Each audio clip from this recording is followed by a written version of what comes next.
hablum minallah itu mesti kuat. Kalau sudah kita angkat kedua tangan menghadap Allah, yang lain itu semua kecil. Allahu Akbar. Pejabat-pejabat kalau dia tidak mampu mengatakan Allah lebih besar dari jabatannya, stres. Ditekan atasan, di jalan kena tilang, macet, sampai di rumah ditekan orang rumah pula. Apa tak gila lama-lama? Makanan kolesterol, minuman diabetes yang ditonton, dibuka internet orang membuli, mengejek, foto kita bagus pun diejek orang, jelek diinjak orang. Makanya hablum minallahnya mesti baik. Segala puja-puji bukan punya kita. Allahu Akbar. Diulang sekali lagi, Allahu Akbar kabira. Yang besar punya, yang besar itu Engkau ya Allah, bukan aku. Aku tidak ada nama besar. Kalau kita merasa diri kita besar, ketika kita dikecilkan orang, sakit tak hati kita? Sakit. Tapi kalau kita merasa kita bukan apa-apa dan bukan siapa-siapa, diejek orang, biasa aja. Jadi Ustaz kalau dibully diejek orang tak sakit itu Ustaz? Ada juga sedikit. Cuman tak besar kali. Nah, oleh sebab itu maka hablum minallah ni baik. Kita kalau terlalu dipuja-puji orang, melambung kita, merasa terbang di awan, maka balikkan kepada Allah. Allahu Akbar kabira wa subhanallahi bukratan wa asila. Subhanallah, yang suci itu Allah, sedangkan aku banyak silap, banyak salah, banyak dosa. Kemana kita mengadu, kemana kita menghadap? Wajahtu wajhiya, kuhadapkan wajahku. Wajhiya itu artinya wajahku. Kuhadapkan wajahku ini kepada siapa? Bukan kepada atasan, bukan kepada direktur, bukan kepada GM, general manager.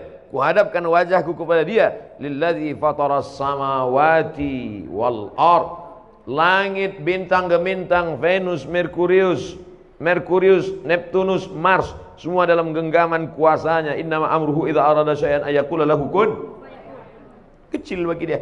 Dan sebab itu orang barat itu terlalu dipikirkannya dunia ini sampai tak bisa dia tidur, kena penyakit insomnia. Dimakan 3 pil satu hari barulah bisa tidur. Habis dosis itu bangun tak bisa lagi, dimakan lagi. Akhirnya hilang penyakit itu, datang penyakit buah pinggang. Sedangkan orang kita tak makan pil tertidur, asal nampak muka ustaz tertidur. Berikut ini mari kita dengarkan tausiah yang akan disampaikan oleh Al-Mukarram. Begitulah hebatnya. Hablum minallahnya harus kuat. Orang kalau tidak kuat hablum minallahnya, dia akan kedukun. Orang kalau tidak, memang namanya sekarang tidak dukun. Kau ku tengok hidup kau tenang-tenang aja sekarang. Iya, aku sejak ada penasehat spiritual ini. Namanya dirubah, casingnya itu juga. Kata dukun, tenang aja, itu di rumah bapak ibu sudah saya pagar keliling. Memanglah rumah kami berpagar, pagar spiritual. Saya sudah tanam di situ 5 jeruk, jeruk purut, jeruk nipis, jeruk bali, jeruk Medan. Untung ada orang Medan. Artinya apa? Kita berserah kepada Allah. Langkahkan kaki dari rumah, serahkan pada Allah. Bismillahirrahmanirrahim. La haula wala quwata illa billah. Setiap perubahan waktu mesti connecting dengan Allah, jangan sampai putus. Subuh, terbit fajar, Allahu Akbar. Bergeser waktu zuhur, Allahu Akbar.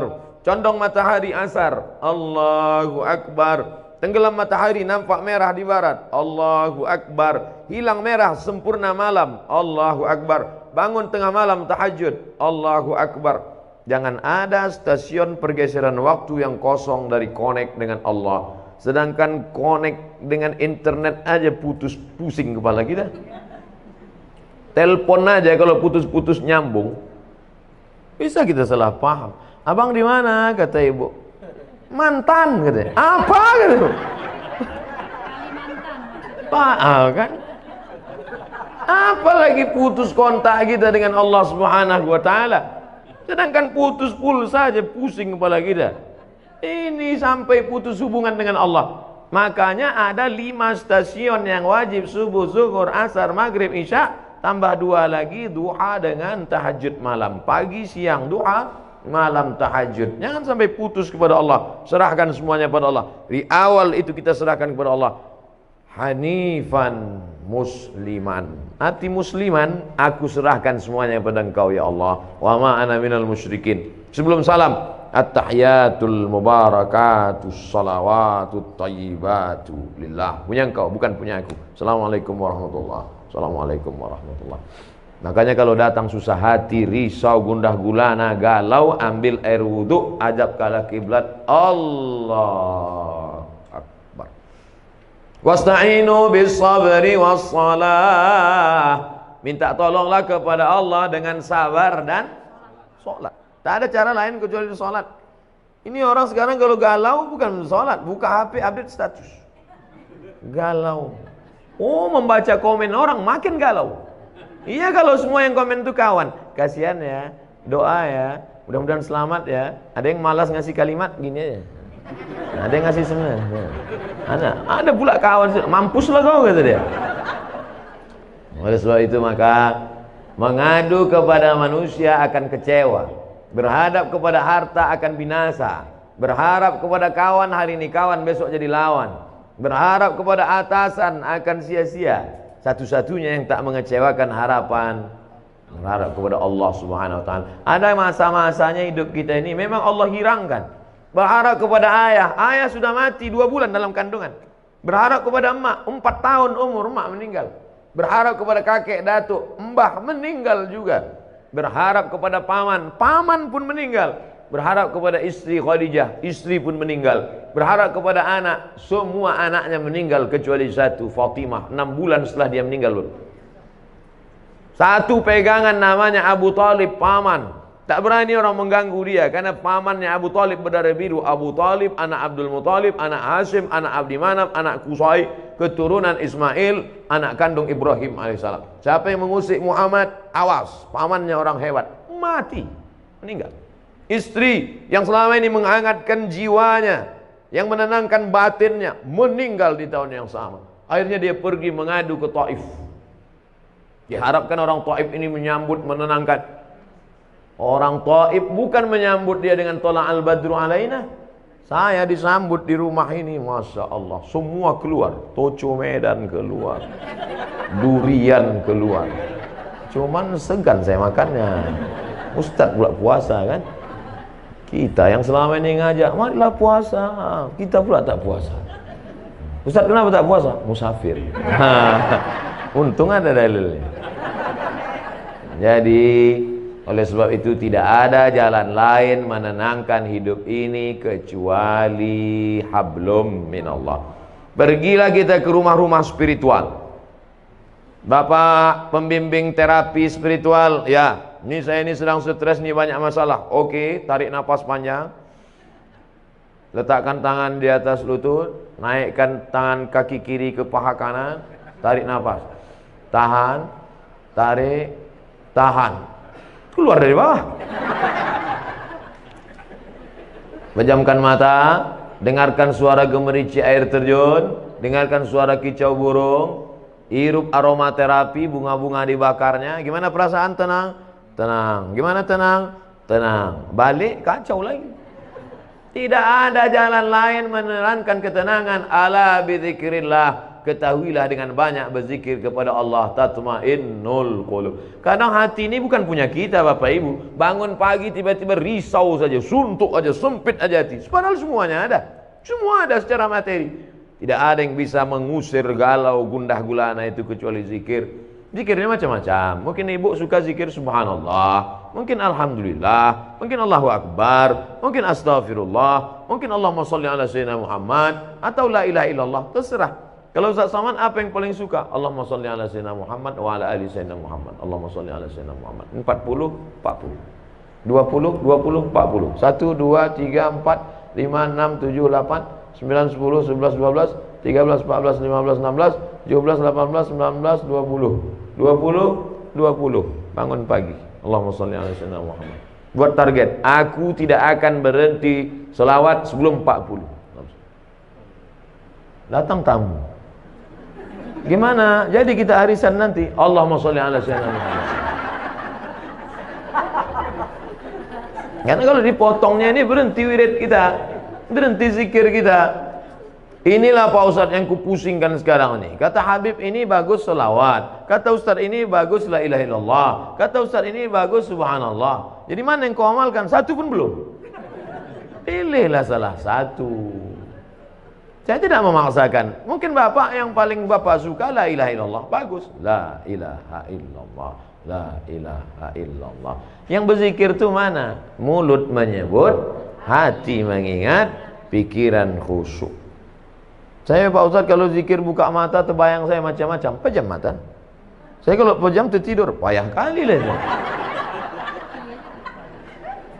Nah, oleh sebab itu maka saya Pak Ustadz kalau zikir pakai tangan ini rasanya tak afdal. Bagus saya zikir pakai kayu tasbih. Bagus.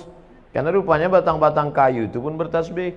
Pelepah kurma waktu ditusukkan Nabi ke makam, kan ditanya sahabat, kenapa kau tusukkan pelepah kurma ini ya Rasulullah? Kata Nabi, pelepah kurma ini bertasbih, tasbihnya sampai ke bawah. Itu makanya kadang ada orang bertasbih pakai kayu, tapi saya tak pakai kayu. Tapi di rumah ada kayu. Ada yang pakai batu, ada besi. Kadang orang ini banyak lebih lama memilih tasbih daripada bertasbih. Balik dari umroh membawa 100 tasbih, semuanya untuk orang. Untuk dia ada satu, itu pun tergantung di mobil. Makanya banyak mobil ini masuk surga sekarang. Ambillah satu, ketiklah tasbih itu 100, subhanallah 100, alhamdulillah 100, Allahu akbar 100, la ilallah 100, la haula wala quwata illa billah 100. Huwallazi anzala sakinata, dia yang menurunkan ketenangan fi qulubil mu'minin, ke dalam hati orang yang beriman. Jantung sebelah kiri berdetak, dua jari di bawah berdegup dan berdetak. Disitulah letak zikir itu. Terasa dia berdegup. Kalau ada yang tak terasa berdegup, kasih tahu. Kain kapan dah yang bawa kan? Itu di situ dia. Selama dia berdegup, selama dia berdetak, alladzi waswisu fi sudurin nas, dia yang berbisik-bisik di dada manusia. Dada sebelah mana? Sebelah kiri. Situlah dia bisik. Minal jinnati wan nas, bisik dia. Tak usah kau berzikir, tak usah kau berzikir, tak usah kau berzikir. Dengarkan aja lagu dangdut, dengarkan aja tripping, pergi kau ke diskotik, pergi. Auzubillah. Semua yang mendatangkan ketenangan itu semuanya palsu. Semakin besar kota metropolitan, semakin banyak hiburan, semakin banyak minuman, semakin macam-macam khamar. Dulu cuman anggur dipijak-pijak, kemudian disaring, airnya disimpan selama seminggu, fermentasi, diminum, khamar namanya. Sekarang canggih, sabu-sabu, mahal. Semuanya menawarkan ketenangan palsu. Pergilah kita ke psikiater, psikolog. Pak psikolog, ya tolong kau kasih dulu aku obat. Kenapa? Sudah 2 malam aku tak bisa tidur. Kata psikolog, masih syukur kau 2 malam. Aku udah 2 bulan tak tidur. Setiap orang punya masalah. Siapa yang tak punya masalah hidup ini? Enaklah Ustadz Somad itu ya. Jalan sana, jalan sini, jalan sana, jalan sini. Saya tak bisa jalan kemana-mana Ustadz, di rumah aja. Kenapa kau tak bisa jalan? Bisul di kening. Malu nampak orang. Enak Ustadz jalan-jalan. Aku jalan-jalan tuh kau tahu kenapa? Iya, aku tak bisa duduk, bisulku di belakang. Hampir semua kita punya bisul. Cuman bedanya kita tak tahu bisul orang. Kalau ditanya satu-satu, tanyalah. Tapi jangan pula gara-gara ini besok susah. Apa kabar? Di mana bisul kau? Kita ini punya masalah semuanya. Adam alaihissalam, la taqraba hadhihi syajarah, jangan kau dekati pohon ini, fatakuna minaz zalimin. Nanti kau bisa jadi orang zalim. Dia pun juga silap dan salah, kemudian dia berdoa, Rabbana zalamna anfusana wa illam taghfir lana wa tarhamna. Adam aja salah. Jangan kau tinggalkan umat ini. Nanti kalau kau tinggalkan umat ini nanti bahaya, tak sanggup dia. Ditinggalkannya umat itu, naik sampan. Sampan mau tenggelam. Semua penghuni sampan diundi. Kita undi ya, siapa nanti yang namanya keluar, itulah dia nanti yang akan dicampakkan keluar dari sampan. 3 kali undi, nama dia terus keluar. Padahal ibu-ibu selalu berdoa minta nama dia keluar. Arisan. Asal diundi nama Yunus keluar. Asal diundi nama Yunus keluar. Makanya ibu kalau ingin punya anak yang namanya bisa keluar terus arisan, kasih nama Yunus. Keluar terus. Akhirnya dicampakkan ke dalam sadar dia. Apa kata dia di dalam perut ikan itu? La ilaha illa anta subhanaka inni kuntu minaz zalimin. Coba tengok, sama doa Nabi Adam dengan Nabi Yunus. Adam mengatakan Rabbana zolamna, Yunus mengatakan subhanaka inni kuntu minaz zalimin. Makanya kalau kita silap, kita salah, langsung ngaku di hadapan Allah, langsung salat Rabbana zalamna anfusana wa illam taghfir lana wa tarhamna lanakunanna minal khasirin. La ilaha illa anta subhanaka inni kuntu minaz zalimin. Hasbunallah wa ni'mal wakil, ni'mal maula wa ni'man nasir, la haula wala quwata illa billah. Karena kalau dipikirkan di kepala, kalaulah dulu, kalau satu kali kalau akan disusun oleh dua kali kalau, tiga kali kalau. Kalaulah dulu tidak investasi sama dia, kalaulah dulu tidak dia yang ngajak, kalaulah dulu tidak, kalau akhirnya kita menyalah-nyalahkan orang. Kepala sebesar ini mau diisi dunia beserta isinya. Apa tak pecah pembuluh darah? Pam. Ya kalau langsung mati. Kalau stroke 6 bulan? Mohon maaf Bapak Ibu yang stroke. Kadang cakap saya ini banyak nyinggung perasaan orang. Saya tak ada, saya pikir-pikirkan itu. Banyak jamaah itu tersinggung kami Pak Ustaz. Tak apa-apa. Beberapa jamaah tersinggung balik mati. Bukan karena itu, ajalnya sudah sampai. Yang pertama kali yang paling penting hablum minallah. Tapi menjalin hablum minallah tidak bisa kita buat-buat. Misalnya ibu bapak pergi ke tengah panas terik, mengangkat tangan, hablum minallah, hablum minallah, tak diterima. Man ahdatsa, siapa yang membuat-buat amal, malaisa alaihi amruna, yang tidak aku kasih tunjuk kata Nabi, fahuwa raddun, amal tu mardud, tak boleh. Saya Pak Ustadz mau mendekatkan diri pada Allah nih, terus jalan kaki saya ke puncak. Bukan begitu cara mendekatkan diri pada Allah. Dengan cara sholat. Banyak-banyak buat sholat. Sholat duha. Berapa rakaat Pak Ustadz? Unlimited.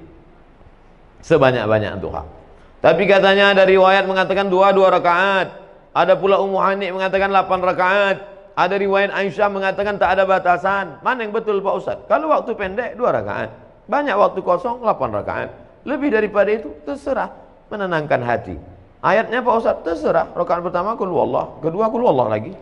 Memang itu yang dihafal. Nanti pas ditunjukkan malaikat catatan qul huwallah. Kedua sama dengan di atas, sama dengan di atas, sama dengan di atas, sama dengan di atas. Kau kenapa kau sholat ayat kau qul huwallah terus? Masih syukur aku sembahyang, kau tidak. Oleh sebab itu maka sholat pokok pangkal yang pertama. Yang selama ini tak sholat, kalau mau menenangkan hati, menenangkan jiwa, mengusir galau gundah gulana, perbaiki hablum minallah. Adapun yang sanggup puasa sunat, bagus. Apalagi untuk ibu-ibu, bagus banyak puasa sunat. Bapak-bapak, bagus banyak puasa sunat. Saya suruh mahasiswa-mahasiswa itu kalian puasa sunat. Untuk apa Pak Ustaz? Mengirit belanja. Puasa sunat untuk apa Pak Ustaz? Mengurangi tekanan darah tinggi, kolesterol. Semua puncak mari penyakit adalah makanan. Al-ma'idatu baitu kulli da. Lambung sumber segala macam penyakit. Asyaitanu yajri majran dam. Setan mengalir dalam aliran darah. Kalau kamu mau kurangi alirannya, kalau kamu mau persempit lalu lintas setan, kurangi makan. Ustaz Somad ini nyindir kami makan nih, enggak. Saya makan tuh tergantung undangan jamaah. 5 hari itu undangan, 5 kali makan. Sikit-sikit makan, sikit-sikit makan. Tapi tak ada pantangan. Apapun ada habis, riba sudi, hantam kerongkong, bantai saja. Yang penting kita berdoa, yang penting sehat. Jangan katakan kalau kurus sakit, kalau gemuk sakit. Enggak, mau gemuk, mau kurus, yang penting sehat. Ustaz sakit ya kata dokter. Ustaz sakit? Tidak, saya bilang. Ustaz kalau biar agak nampak sehat sikit, Ustaz harus minum ini, dikasihnya susu kental manis. Susu kental manis. Sekali pagi 1 gelas, siang 1 gelas, sore 1 gelas. Ustaz minum ini sebulan naik. Sebulan saya minum, timbang tetap 50. Kata Pak Dokter, dokternya orang Batam. Katanya Ustaz udah Ustaz minum SKM itu, sudah Pak. Tak ada bertambah, tidak. Ustaz terima aja lah, udah takdir Allah. Yang penting Ustaz sehat. Dan diperiksa sehat, alhamdulillah. Jadi hidup ini perlu kita pikirkan, tapi jangan terlalu dipikirkan. Karena tak selesai dengan urat kepala kita. Buat fa iza azamta, kalau kau sudah tekad bulat, fatawakkal 'ala Allah. Bertawakallah kepada Allah Subhanahu wa taala.